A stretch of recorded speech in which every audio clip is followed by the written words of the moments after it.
Drama serial कभी मैं कभी तुम के अगले आने वाली किस्त में रुबाब ने अपनी खोखली अना को पहुंचाई तस्कीन। माँ को भी है अपने बड़े बेटे अदील और बहू रुबाब के स्टेटस की चाहत। बाप अब जो दूसरे बेटे मुस्तफ़ा और बहू शर्जीना की यादों में है मुब्तला।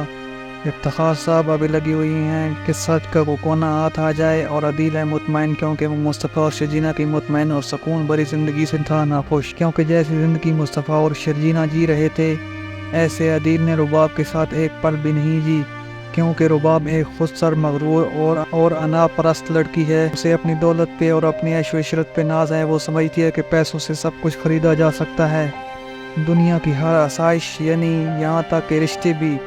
तो जिस शख्स की ज़िंदगी में सुकून ना हो, वो दूसरों को सुकून में कैसे देख सकता है। अदील को अब भी कोई एहसास नहीं है कि उसका भाई और भाभी न जाने कहाँ और किस हाल में होंगे। उसे अपनी पड़ी हुई है, वो अपनी इमेज के बारे में सोच रहा है। उसे फिक्र है कि कहीं उसका नाम बदनाम ना हो जाए।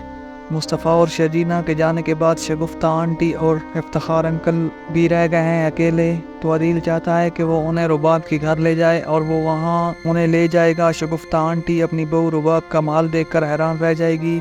वो तो ऐसा घर ख्वाब में भी नहीं सोच सकती।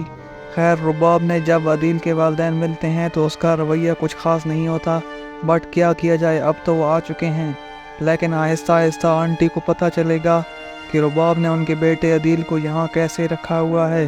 वो यहाँ हुक्मरान बनकर रह रहा है या मुलाजिम। रुबाब अदील को जलील करती है तो ये हालत शगुफ्ता आंटी से देखी न जाएगी और वो बोल पड़ेगी, जिस पे रुबाब अदील की वालदा की भी सही इज़्ज़त अफजाई कर देती है। तो उन्हें एहसास होता है कि वो शर्जीना के साथ क्या क्या करती थी, और मुस्तफ़ा की याद आएगी कि जैसा भी था अपने माँ बाप का सर झुकने तो नहीं दिया। उस वक्त तक मुस्तफ़ा का स्टेटस अदील से भी अच्छा होगा। जब रुबाब की कंपनी को लॉस होगा तो रुबाब का सारा बिजनेस तबाह हो जाएगा। ड्रामा अपडेट्स के लिए हमारे चैनल ड्रामा एक्सपोज को लाइक, शेयर और सब्सक्राइब ज़रूर करें। शुक्रिया।